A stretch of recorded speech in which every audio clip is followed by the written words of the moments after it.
सब कैसे यहीं के वोटर है? नहीं, नाजमाबाद से आए हुए। तो वोट किसको देंगे? अवामी नेशनल पार्टी को। क्यों वजह सर? सर, उससे हमारा चाचा जो है ना वो उम्मीदवार है। अच्छा जी। इस वजह का इस वजह। क्या आपको वोट?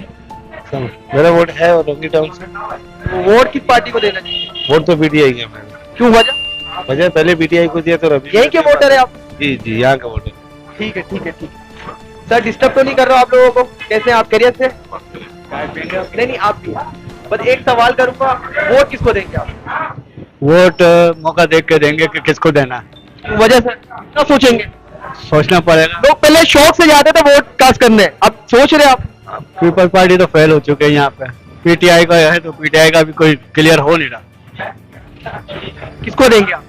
अब उसके बाद हो सकता है नहीं दे, किसी को बना दे पीटीआई। अगर पीटीआई इलेक्शन लड़े तो किसको देंगे? इंशाल्लाह पीटीआई को। ठीक है। यहाँ से जाएंगे, कैसे आप खैरियत से? वोट